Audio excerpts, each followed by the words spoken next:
There we go. Great. Okay. Welcome to B-Sides 2022.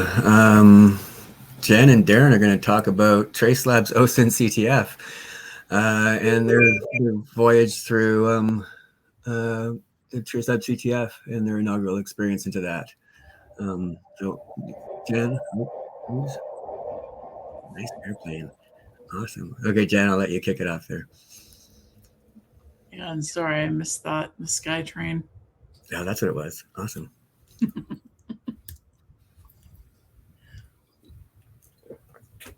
What did you ask? Yeah, you want to kick it off? Sure. Yeah, like Darren said, welcome everybody to our talk, B-Sides 2022. I'm Jenn, and let's get started. A little bit about us. My name's Jenn. I am an AppSec privacy and compliance nerd, OSINT enthusiast, and I'll let Darren introduce himself. My name is Darren, also known as Hardbox. I'm a privacy comm OPSEC geek, and lots of OSINT. Definitely piles of it. Also, I think one of the chief cat herders this year for Chief Wrangler. Yeah. Again, for the 8th year of B-Sides. Woohoo! Awesome. So let's get into it. What is OSINT? If you didn't attend Ritu's talk earlier today, and in case you didn't, I highly recommend that you go back and check it out. It was very good. OSINT stands for Open Source Intelligence. Basically, what that means is it's the type of intelligence community, a type of security topic that draws from openly available public material. Basically, stuff your mom or your grandma, or maybe even you, I hope not you, but your mom and your grandma like to post on Facebook.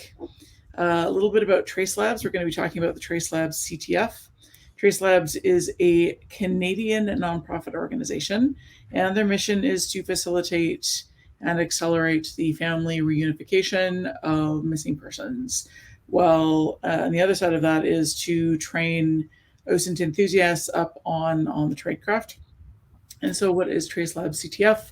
It is a regularly scheduled, I think they're doing it once every couple of months at this point, a CTF where new and seasoned OSINT enthusiasts like ourselves get together for a friendly competition where the outcome has real world benefits. So how does the TraceLabs CTF work? CTF stands for Capture the Flag, just in case anybody didn't know. But the TraceLabs CTF works like this.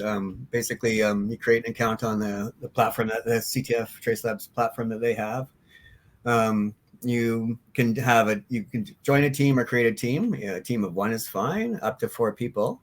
It can be on one team. They've been doing this for a while, so it's great. They have a big intro call, Zoom call for all of everybody that's participating in the CTF.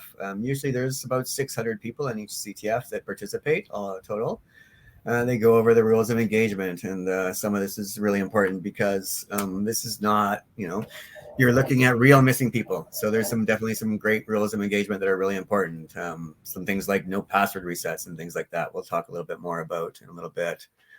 So at the kickoff, when they start the event, they basically release the subject information on the CTF platform, and it's from anywhere from 4 to 6 missing people, usually, that are real missing people cases, and they provide information to you on those missing people. And so the TraceLabs CTF also has a Discord channel, which really helps for finding out information about the CTF and communicating with your judge during the event. So that helps a lot to be on there also, which is a separate platform than the TraceLabs CTF. So how does a CTF work, a TraceLabs CTF work? So basics, after the kickoff call, you basically spend the next 4 to 6 hours, and that can vary depending on the CTF, scouring the internet looking for flags to score some points. We'll get to the flags in a couple of minutes, but one of the key differences between this type of CTF and a regular type of CTF is the CTFs that some of you may already be familiar with. They have intentionally vulnerable systems with intentionally planted flags. These ones, the the CTF that we're talking about today, the flags actually have to do with real live people, missing people, different aspects of their life, their family. They're basically made up of breadcrumbs around the internet that may or may not be there for you to find. So you look for the flags, you screenshot the evidence, you submit them like you're going to be audited. So your submissions are judged, like Darren mentioned, you have a judge. You want to make sure that you outline the category, you want to give them the evidence, and then you want to give them why you think this is actually related to the investigation. What about this is pertinent and how it's helpful. The evidence will get submitted to law enforcement after everything's wrapped up to help with the case, which is pretty cool.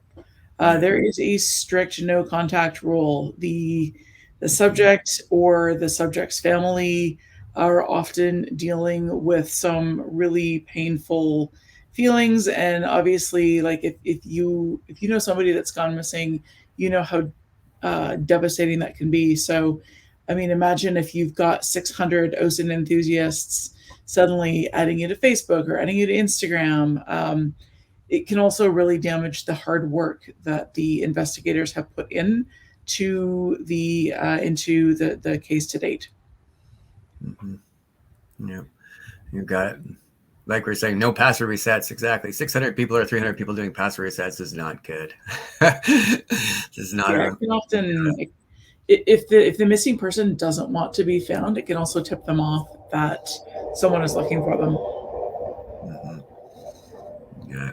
Okay, so we'll talk a little bit about the scoring system. So this is how the scoring system works for the CTF, and it's interesting. So we start out with the lowest points here, and so providing information about friends. So any relevant information on friends, including but not limited to, so name, aliases, birth dates, ID, driver's license, passport, work address, work phone number, email, home address, phone number, insightful information from friends' comments. So a lot of this stuff is from a lot of the investigations tend to focus on social media stuff. A lot of the people, right? So this is all interesting. So you can't just go to Facebook and submit every single one of their friends, but if they know their best friends, like there's definitely this is information that's pertinent to the investigation. So, but this is the lowest scored points. Employment. So some other a little bit 15 points. Information regarding employment, but not limited to business name, aliases, manager, start date, end date, IDs.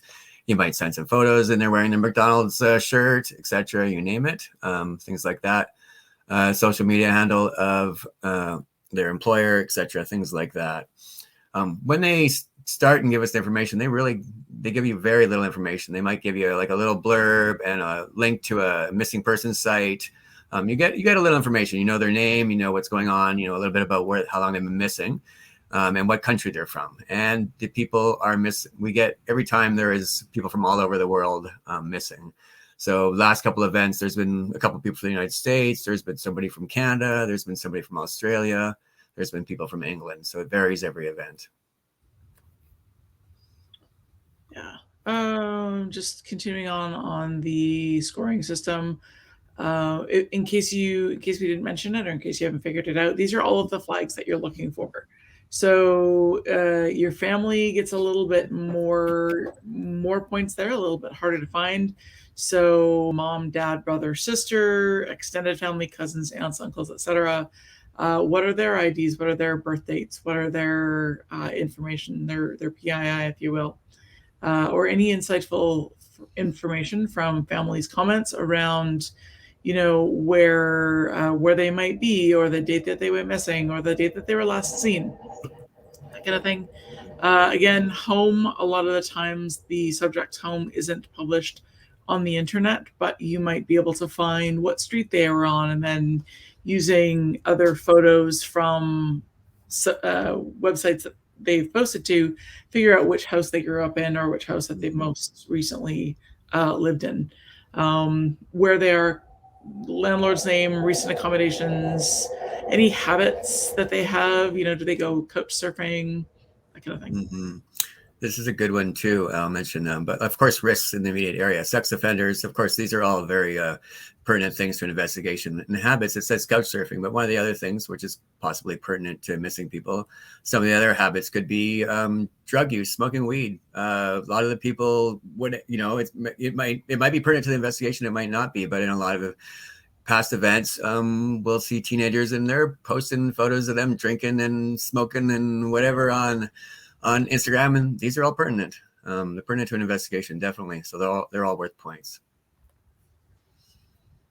Okay, so the next here, now we're getting up there. So 50 points. So basic subject information. So things related to the missing person. Name, any aliases. So any other aliases or social media handles, birth date, ID, emails. A lot of us have 5 emails, 10 emails, social media handles. And recent investigations, we've had all kinds of people that have 3 different Instagram accounts and 3 different Facebook accounts and old blogs or old forum posts or personal websites. I've had recently during CTF people that were missing that were 18 and of course had accounts on dating sites and they said they were 19, of course, and things like that. That's all very pertinent, especially things like that. Craigslist, Reddit accounts, online resumes, physical descriptions that aren't included in our original information, and then advanced subject information. So these are more pertinent. So unique identifiers. So they got piercings, they have an ear pierce, they have a tattoo, they have scars, medical issues. So this can be gleaned from a lot of social media. So things like they might have any type of medical issue that might be pertinent. And then we go into habits, and I did mention this, but this is specific to the subject. So smoking, drinking, hitchhiking, hangouts, all very pertinent to possible missing person cases. Previous missing persons history. This actually does pop up and has popped up in recent CTFs where they have been a missing person before in the past, and so maybe they ran away, maybe they've whatever, right? Brand and model and carrier of cell phones, all worth some good points. And you're like, how do I find that out? Well, people post photos of them with their phones very often on social media. And, that's an iPhone or that's a whatever. Or if you have a phone number, you can find out what their carrier is, things like that. Video game handles. A lot of the recent subjects have all kinds of video game handles. They play video games nonstop. IP address you might be able to find, or any other information regarding to the subject themselves. So. Yeah, I remember one specific photo for a subject we were looking for. It was a selfie of this person at the gym. So you automatically knew that they were going to the gym. They were a gym goer. It exposed some tattoos on their arms that you weren't able to see in other photos. And they also had, you're also able to see the fact that it was an iPhone, and it was a more recent one because it had all of the cameras. And so right there, you've got 450 points from 3 flags. So when you've got one photo, really scour that and make sure that you get all of the flags that you can get from the photo. I got a question I'm going to answer quickly. Somebody's asking if we've how many of the flags have already been found, or if we contributed to helping find intel on the persons in question. So the CTF, basically for the 4 hours or 4 to 6 hours, all the teams submit flags, and they're all judged by, every team has a judge, and it's all judged. Basically, you get points if they consider it being a valid flag. And at the end of the CTF, all of that information is provided to law enforcement regarding those missing people. So that's all that information is given at the end of every event. And there's a lot you'll see. We'll show you some slides in a bit about how much information is actually submitted from 600 people in 4 hours. And it's a lot. So yeah. So Jen, you want to do this one or me? Let's see there. Last day seen. I was going to say too, there will be a lot of duplicate flags submitted, obviously by multiple teams, but that doesn't matter. You can't see what other teams are submitting, so you may or may not be able to. You may or may not get a unique flag. Right, but that correlates the information for law enforcement if they're getting it from 100 people and they're providing the same information. That's right, which is good. Yeah. Got it. Last slide. So these are the high scoring flags. They last seen. Are you able to do a showdown search? For example, if you know which way the subject was headed down a street, are you able to do a showdown search of CCTV in the area to see video footage of the day that they were walking down the street? Any details, what they were wearing, what their mood was? Did they have a fight with somebody before they left? That kind of thing. Who were they last seen with? Did they meet up with somebody in a park before they disappeared? Which way did they go? Anywhere? Anything that is going to give law enforcement an inkling as to where to keep looking. Dark web is worth 1,000 points a piece, and it similar flags as to regular web, but the dark web flags get 1,000 points if it's only available on the dark web.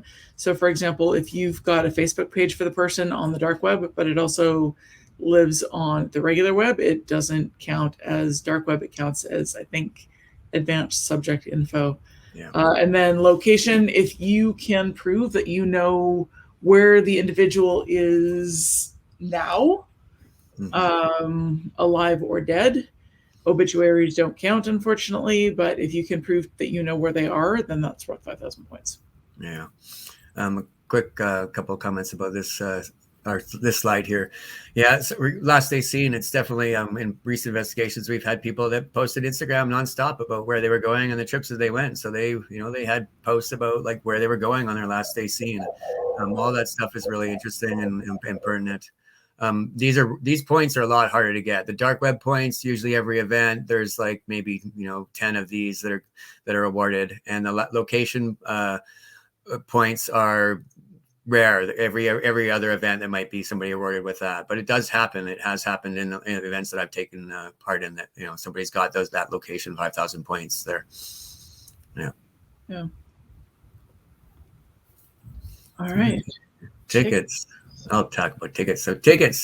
So every event, they announce every event typically through their TraceLabs CTF Twitter account or on their Discord or both all the time. And depending on the event, tickets sell out. They're just $20. They're nominal fee. It takes care of their hosting and whatever else.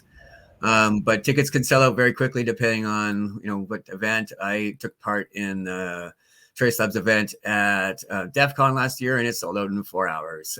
They also, the first batch of tickets that TraceLabs provides, they also do an OSINT training discount on there that comes with it, which is really great. The first event that we took part in, I got an event, and Jen was very sad regarding that.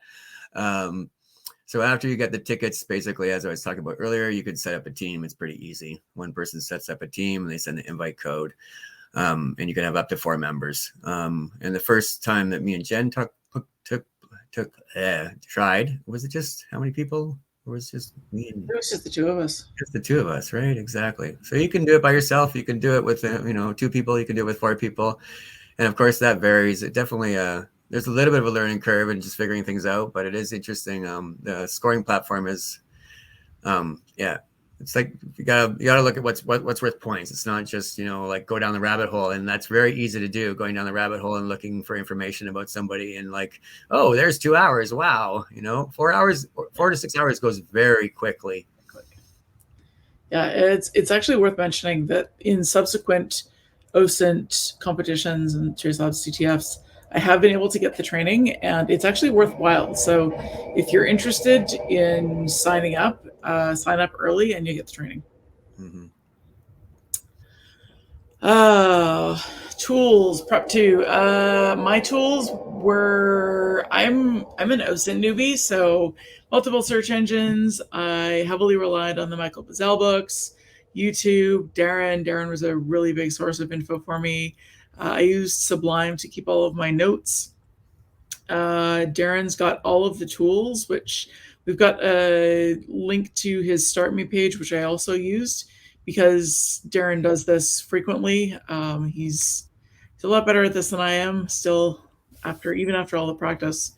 in the last year. He's still a hell of a lot better at this than I am. So socks, if you're familiar with socks, socks are, if you're not familiar with socks, I should say, socks stand for sock puppet accounts. Basically, if you're logging on to Facebook to do some recon on a subject, you probably don't want to use your own Facebook account. If you have one, create a dummy account. Sometimes Facebook will get wise to what you're doing. The algorithm picks up that you're poking around and perhaps doing things that you shouldn't be doing, or the stalkery behavior, and they will ban you. Going into this, I really just wanted to learn, so I wasn't being too aggressive. I did a lot of searching on my own existing Alphabet accounts, but I did manage to create a new TikTok and a new Instagram and a new Facebook account. I might actually not create sock puppets again unless I was doing a lot of OSINT, mostly just because I'm not super aggressive and I don't really go down the rabbit hole. I'm kind of all over the place like a crow.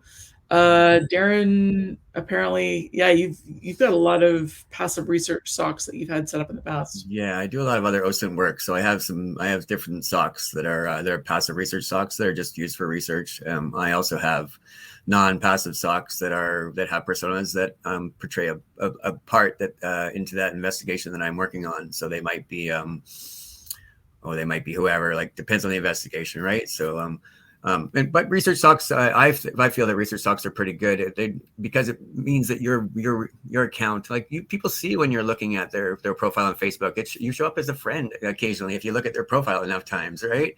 So it's some of those things. So if I'm doing research, TraceLabs CTF isn't a huge deal, but if I'm doing an investigation onto somebody that's doing something bad, I really don't want my Facebook profile photo with my mug showing up as a possible friend because I've looked at their Facebook profile 6 times. So I have a bunch of socks that I've spent time setting up that have personas and fake names and fake photos.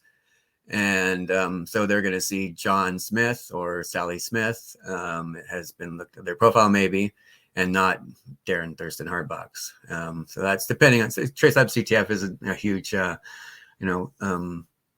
yeah, it's not. I don't worry lots about OPSEC on that, but other investigations I do. Comms. So for our back end with our team, communication is pretty important, of course. So we set up a private Discord server, and that's what we used for our intel communications during the TraceLabs CTF. And basically, we added our team to that, and we just did a channel for each missing person. And it allowed us to basically post information and keep track of what we were investigating like as we posted, as we found information out, we posted in the channel just so we had a record of what we were finding on each missing person. In subsequent CTFs, we've started to use mind map, which has helped out a lot. Jen, tell us about mind maps. I don't know. Anybody know what mind maps are? Yeah, mind maps are cool. We use an online collaborative one, so everybody logs in, and what you can do is you can have if you're familiar with a mind map, the way it goes, you get like one branch, and then you can branch out into other branches, and then those branches can have branches. So for example, if you've got subject 1, you can put down for the different flag categories, and then under those different flag categories you can have the different flag types. And so you can have, subject 1, family, mother, and then mother's Facebook, and then father's Facebook. And then from there you can pivot into, father's work or father's social media, that kind of thing. It's a really effective way to have a visual representation of what you're still missing. And it's also really, I think we started with Discord, and it's good to share info so that you're not, so that we're not both looking for the mom, for example. You can see what someone else had done in the past. In the past, for our events, we've switched missing person every hour or so. So we've, it's like spent an hour or two on a missing person, and then switched, and then you can see what the other person has found already on that missing person, which is great. So you have a reference there. Yeah. So okay. D-Day. Yeah. June 26th. It's almost been a year. I think it's been a year since our first CTF. Yeah. Yeah.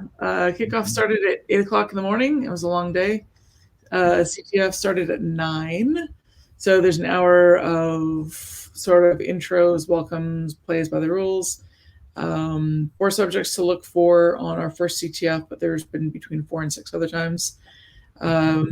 Worldwide subjects, worldwide participation. Darren touched on that a little bit earlier. We've had subjects from all over the world, but you also get folks from all over the world participating as well. Lots of coffee that day, lots of searching and submitting flags, and then 4 p.m. closing. The day went by very, very quickly. Yeah, it sure did. Definitely.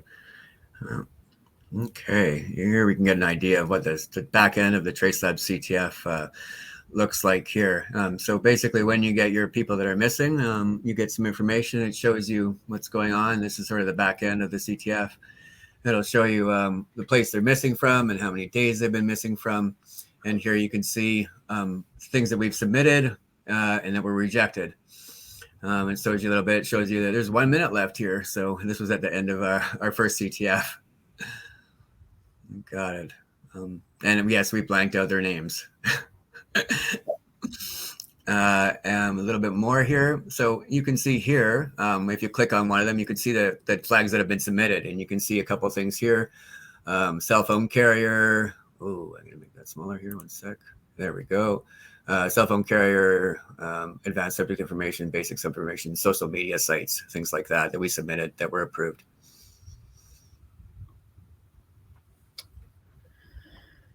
So, lessons. I'll talk about my lessons, and then I'll hand it over to Darren to talk about his. Don't spend too much time on one subject. So the first one I spent probably 2.5 or 3 hours out of the 4 hours on one person, and it not only do you become less effective over time because you can lose track of what's going on, or you can get confused about where you're actually. You can lose track of where you were or what thread you were sort of following. The more time that you spend on an individual, the less objectivity you have. So for me, it was my first time. I got really emotionally invested in this missing girl, and I felt the emotional impact probably for a day or two afterwards. I was a bang of hammers that night, and then the next day as well. It was not only very tired, but it was just very, very, very sad. These are, missing people, real humans. Yeah. The other thing is you want to document absolutely everything, particularly if you're submitting a bunch of flags. You really want to make sure that you document everything, figure out how you found something, figure out why you think something's important, and then if you document it, you can go back afterwards and take a look at it, and you can share that information with your team. Perhaps if you've documented it, perhaps they can pick up a thread and run with that one. Mm-hmm. I'm still on the fence about using a screen recorder. It's just there's such a short period of time. I don't know if I would use a screen recorder for a CTF, but if I was doing this professionally, I might do that. Definitely take breaks regularly, and mind mapping definitely makes sense. Yeah, there is software for screen recording, which works great, especially for longer term investigations. It's important. I think it works well for different things. You can actually, it's like, because you don't remember everything after a week or two. I'm like, oh, what did I see on this day, et cetera, et cetera. And just a note on emotional impact. It's it's a little rough. You're dealing with people that are missing. There are some really sad cases every event. There's definitely real shit, and you feel it. You might think you don't, but you will. Yeah, definitely. It's important. Decompression after the event is really important. Even during the event, take some breaks, fucking walk around the house, get some fresh air for a second, whatever. It's important. It is, you think it's not stressful, but it's amazing actually how quick 4 hours go and how stressful it is. It's interesting. So some notes about the CTF. Review the point system details as much as you can. They're important.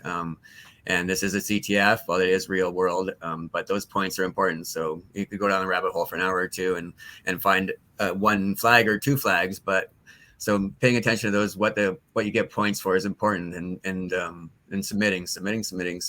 So after your team submits their first submission, judge will be selected for you. And typically our team, we like to now, after we've done a submission and you get assigned a judge, is to go over to Discord and you start a little chat with our team and our judge, so you can check in with the judge, and it helps a lot. It allows you to ask questions if they deny you a flag or something like that. You can ask them why, and it's helped us a lot in the past. It's definitely a really good thing to do.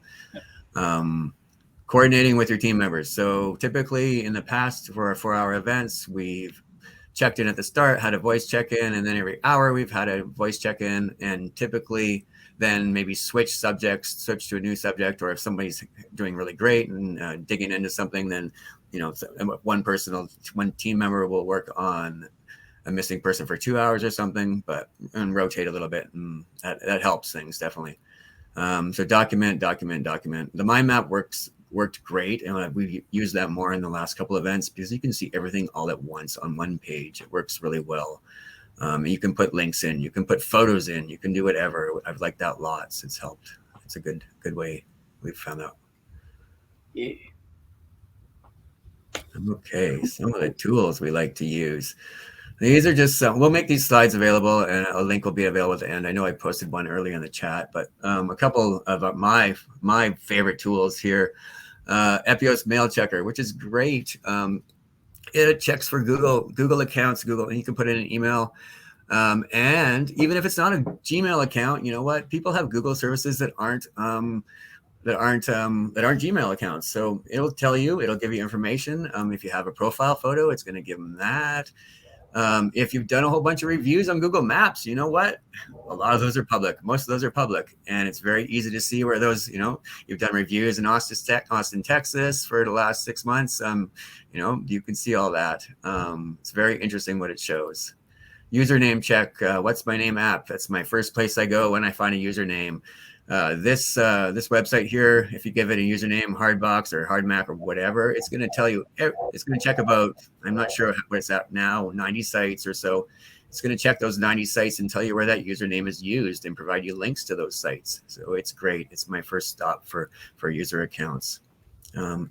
Spiderfoot is a Python utility that I'm going to talk about in the next slide or two a little bit.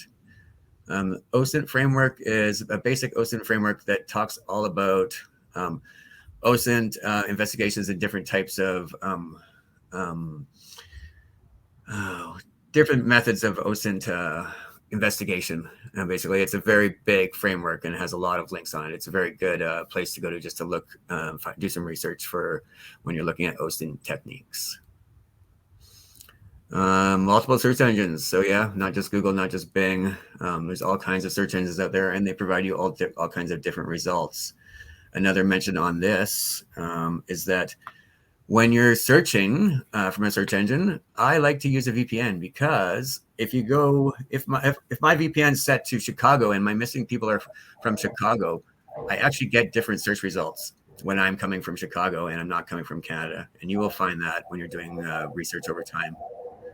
A lot of my other online research tools are available on my Start Me page. I did post that in the chat earlier, and we'll provide you to these slides later. Tweetbeaver.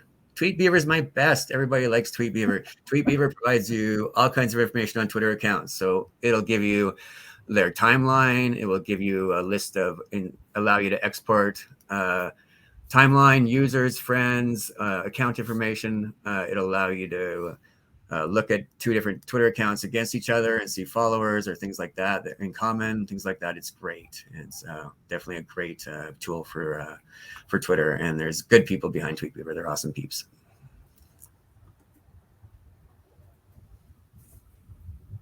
Oh, well, Spiderfoot, that's me still. So Spiderfoot's an open source intelligence tool. It's written in Python. It's awesome. So I run Linux. It does run on Mac, Windows. I'm not really sure, but it is really nice. It has a really nice interface that allows you to run searches on usernames, domain names, IP addresses, all kinds of things. It does require, to be really useful, it does require some API access. A lot of different APIs. It uses a lot of different. Most of those APIs a lot of them are free, not all of them. But I do have about 30 APIs on my Spiderfoot, and they are, those ones are all free. It provides you great results. I do run it and typically run my usernames or run email addresses on it also during the TraceLabs CTF. I also use it for other investigations a lot. It's a great tool. And Spiderfoot team is great. They're adding more and more modules all the time. It's a really powerful tool, and it's getting better and better as time goes on. Okay, you can see a little bit of the interface on Spiderfoot. And these were some usernames I searched on for a TraceLabs CTF. And you can see it was something M redacted FIN, and that provided me a bunch of accounts, which were very interesting. This was a teenager that was missing, and they had accounts on Tinder, and they had Venmo and Cash App accounts. So that was very interesting results. Okay, so flags. I'll let you judge them. Flags. Yeah. So a lot of times you'll find flags in news stories. Unfortunately, you can't use news stories for submission. It's no news stories. But what you can do is take that information and use it for things like employment flags. At one point, I think I was researching someone who the news story called out that the subject worked at a specific place. So went over to the company's website and was actually able to download a photo and an actual a screen cap of their info on like the About Us page. Also leads to friendly family and friends flags, names, photos, employment, hobbies as well. There have been news stories that have the folks in a uniform for a band, which will give the school as well as some of their hobbies. Multiple flags from one username. Obviously, we saw that in Spiderfoot. Focus on the higher points flags, for example, the cell phone type and carrier, and make sure that you know what the flags are before you go in. The first couple of times running through, I completely forgot that some things were worth more than others. And so I got stuck on looking at friends when I could be actually getting advanced subject info, and then submitting things that way too. Expect to have some of your flags get rejected, either as duplicates or just as not enough information or questionable. If you need to get a subscription, or if it's behind some kind of a paywall, it doesn't count. You can't. That'll get rejected for sure. Talk to your judge. These folks are often really good, really senior members of the community. They know what they're doing. They know what they're looking for. They're here to help. They can guide you in the right way. And then be like, Ross, you want to pivot. What does that mean? Well, like I say, the news story, you get a photo. You might see a high school in the background.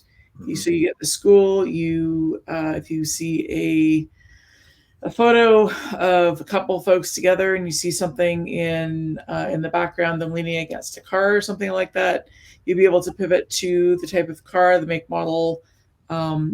Every piece of information can potentially lead to another piece of information. Yeah, school, website, you name it, all kinds of things. Yeah, you got it. Okay, here you get an idea of how crazy things get. I'm gonna make that bigger so I can see it. Okay, so here you can see this is the end of our first event, and you can get an idea of how many things were submitted. There's 425 contestants, 4 cases, 4 missing people, 240 teams, 100 judges. And by the way, those judges, not only are they awesome, they're volunteering. So yeah, be nice to your judges too. They're working hard. Exactly, working hard, and you got it. So you can get an idea here. First place here, Federal Bureau of OSINT, and they had 149 submissions for 10,495 points. Pretty damn crazy. Exactly.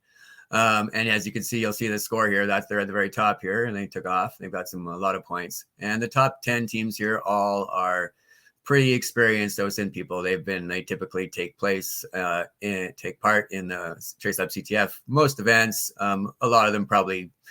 A lot of them, I think, have jobs in OSINT. Definitely, they're skilled. But you get an idea of how many submissions they're submitting. And that's the submissions. I believe these are submissions that were approved. So this probably, I don't believe this shows the submissions that were rejected. So you get an idea of that. There's a question in the chat, Darren. Have you been able to be successful in helping to find the missing people? The answer to that is we don't know. We submit the flags go to law enforcement, and then that's it. That's the end of that is the end of the investigation. Yeah, it's one of those things too. That it's just like, we're not. That's why we have our slides redacted and things like that. We're not. These are real people in investigations.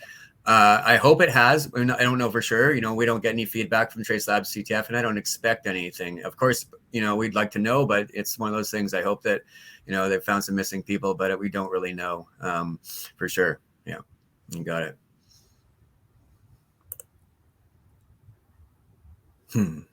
Here's some numbers. This was, I think. Elise does say that only the accepted submissions show on that view. Thanks, Elise. Elise is an awesome judge from TraceLabs CTF. Thank you for the comment. I think this was from our first one back in June. Yeah, so, it was. Yeah. So if you look back, we had 425 contestants and 240 teams. That led to over 7,000 submissions. 2,000 of almost 2,000 of those were rejected. So we had over 5,000 valid submissions accepted. Some from the home, lots from family, lots of friends, some from employment, lots of basic subject info and advanced info, a few from the day last seen, and 0 dark web. I don't know how that compares. I don't remember how that compares to the other ones that we've done. I have some, but they're not here as slides. Yeah. Typically there's not very many dark web ones. Last day scenes, yes, it's but yeah, you got it. So, but yeah, you can get an idea of how big and how many things are submitted. Yeah. So prizes, every TraceLabs CTF, there's some pretty awesome prizes. As you can see, offensive security TraceLab OSCP vouchers, which are worth a couple $1,000 actually, is an awesome prize. Hack in the Box subscriptions, Hunchly licenses. Hunchly is an awesome OSINT piece of software that does screen sharing and screen recording and things like that. It's not screen sharing, screen recording. Really nice piece of software, really good for OSINT investigations overall. Hack the Box subscriptions, Spiderfoot licenses, subscriptions, which are also awesome. And so we get there's typically every event, there's a first, second, and third place. And then there's also the MVO winner. And that is basically the most valuable submission. And every event that's typically, it's awarded to a team that provides the most insightful sort of submission. And in different events, that's been submissions regarding one of them was I think a geolocated subject to last day or things like that.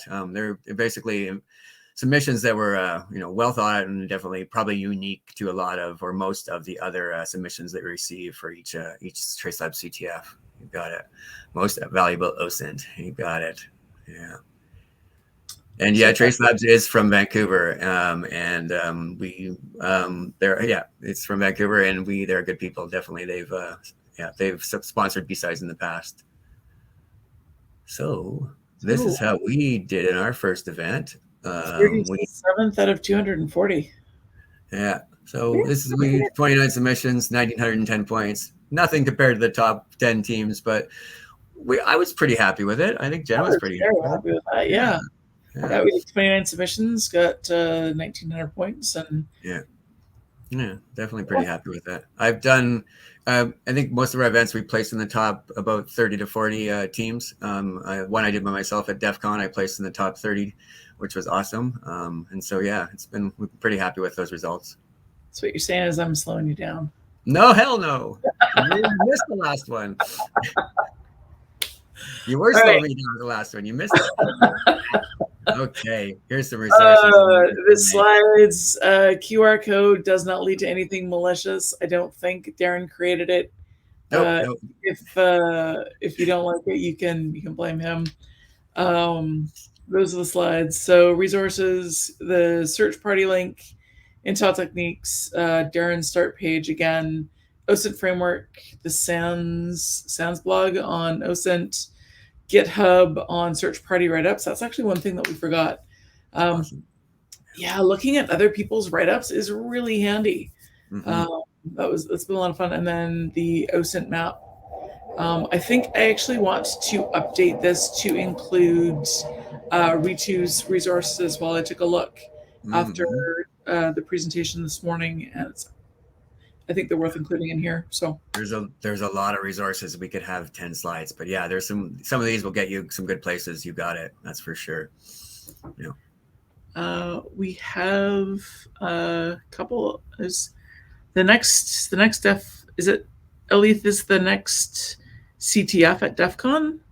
Is that what you mean there? Oh yeah, totally. Awesome. So the next TraceLabs CTF will be in the summer, exactly, at DEF CON 30. You got it. That's what I figured. Thanks, Elith. That's awesome to know. You got it. And then Tim is asking if there's any crossover between TraceLabs and orgs like Bellingcat. I can't answer that because I don't know what Bellingcat is. There is not that I know of, but I'm sure some people from Bellingcat might take part in TraceLabs CTF, but no, there's no crossover as far as I know. There are some other missing people CTFs out there in other countries, a couple others, and I can't remember their names right now, but TraceLabs is the biggest and has been around the longest and is pretty international. I know their last event, they actually moved it from a morning event to an afternoon event to basically get more people from Australia involved, and a lot of Australians got involved on the investigation side, and there was also, they added, I think there was 2 or 3 missing people from Australia. We had 6 missing people altogether, 2 Australians and 1 New Zealander.